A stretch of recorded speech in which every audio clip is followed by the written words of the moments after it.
Aujourd'hui, on va parler d'un élément qui est le plus précieux dans une installation autonome et aussi le plus cher, ce sont les batteries. Alors, n'oubliez pas de vous abonner et d'activer la cloche, c'est parti!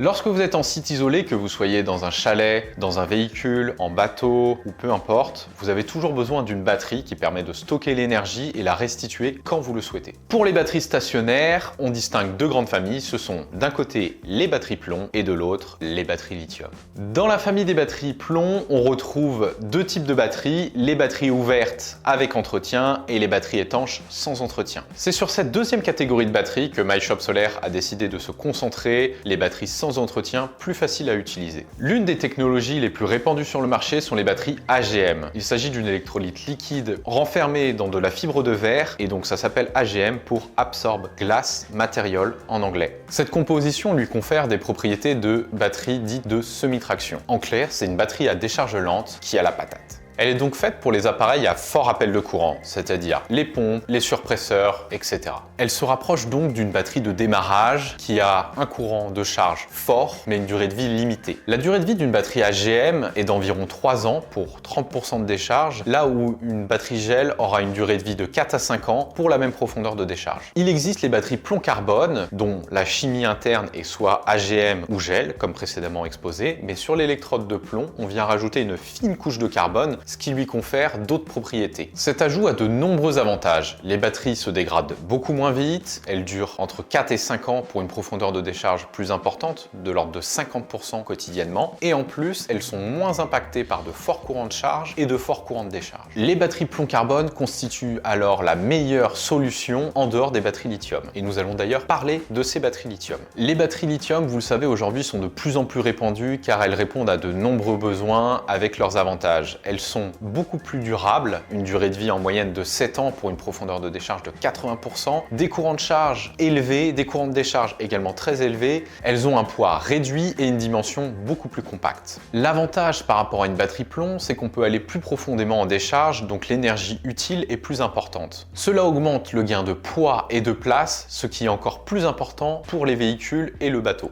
Il y a de nombreuses chimies différentes en lithium, mais ce n'est pas le but de les présenter dans cette vidéo. On va vraiment se concentrer sur la chimie lithium fer phosphate, qui sera ici celle qui nous intéresse le plus. Les batteries lithium fer phosphate ne sont donc pas constituées de cobalt, qui, on le sait, est un élément critique d'un point de vue environnemental et éthique. Elles ont justement l'énorme avantage, contrairement aux batteries nickel, cobalt, manganèse que l'on retrouve dans les véhicules électriques ou les téléphones, de ne pas être sujettes à ce phénomène d'auto-inflammation. La forme des cellules a un impact sur les caractéristiques des batteries. Et contrairement aux batteries plomb, sur les batteries lithium, on retrouve les deux types de formes de cellules, les cellules prismatiques et les cellules cylindriques. Pour vulgariser, les cellules cylindriques résistent mieux aux contraintes de température et mécanique. Elles permettent d'être utilisées dans des applications avec de fortes charges ou de fortes décharges. Cependant, leur intégration dans une batterie est plus complexe puisqu'elles occupent moins l'espace de la batterie. Ce défaut n'est pas présent sur les cellules prismatiques qui permettent une occupation de l'espace plus important dans la batterie et ce, à moindre coût.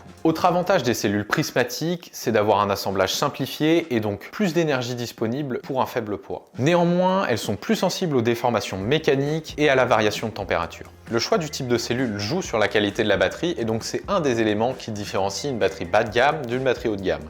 Comme toutes les batteries lithium sont impactées par la température, mais cela à moindre mesure par rapport à une batterie plomb. Globalement, le froid a pour effet de diminuer temporairement la capacité utile d'une batterie, mais à augmenter sa durée de vie et donc son nombre de cycles. Au contraire, une température dépassant les 25 degrés aura un impact négatif sur la durée de vie à long terme de la batterie, mais temporairement augmentera sa capacité utile. Vous l'aurez compris, ce n'est pas à 26 degrés qu'une batterie perd tout son nombre de cycles. C'est progressif à la température et sur une durée répétée. Voici l'impact de la température sur une batterie plomb-carbone, sur sa capacité. On le voit lorsque l'on augmente la température à 30 degrés, la capacité de la batterie est plus importante, de l'ordre de quelques pourcents. Cependant, lorsqu'on descend à des températures négatives jusqu'à moins 10 degrés, la capacité de la batterie est fortement impactée. Pour les batteries lithium, la recharge est coupée en dessous de 5 degrés. Il est donc paradoxal des fois de devoir décharger la batterie pour la réchauffer et donc pouvoir la recharger. Certaines batteries lithium disposent dispose d'un élément chauffant permettant automatiquement de gérer la température des cellules et donc ne pas être impacté par ce phénomène. Au-delà de la température, autre point qui impacte fortement les batteries, ce sont les forts courants de charge et les forts courants de décharge. Là encore, la batterie lithium tire son épingle du jeu puisqu'elle est beaucoup moins impactée qu'une batterie plomb.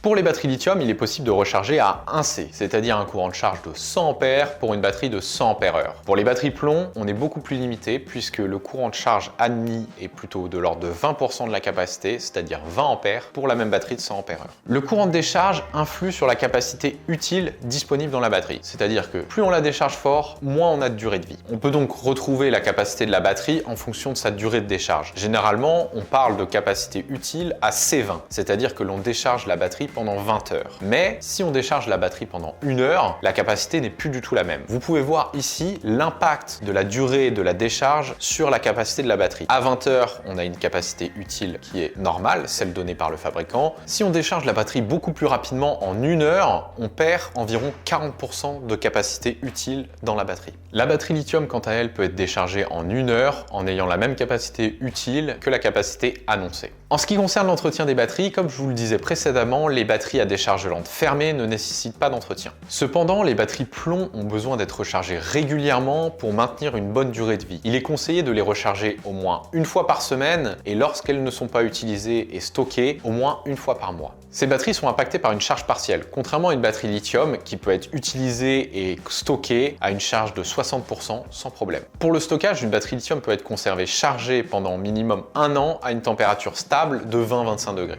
Pour conclure, pour les projets à court terme ou spécifiques, les batteries plomb sont des solutions envisageables. Cependant, la batterie lithium sera incontestablement la meilleure batterie pour les applications autonomes. La qualité et le type de cellule jouent sur les caractéristiques de la batterie et donc c'est ce qui différencie une batterie bas de gamme d'une batterie haut de gamme. Il faut donc se pencher sur les fiches techniques pour connaître la durée de vie de la batterie, son courant de charge et décharge afin de trouver la batterie la plus adaptée à votre projet. Je vous remercie d'avoir regardé cette vidéo. Comme vous avez pu le voir, on n'est pas rentré dans les détails sur tous les points. Je vous laisse en commentaire poser vos questions pour qu'on puisse approfondir certains sujets et je vous dis à bientôt sur les routes.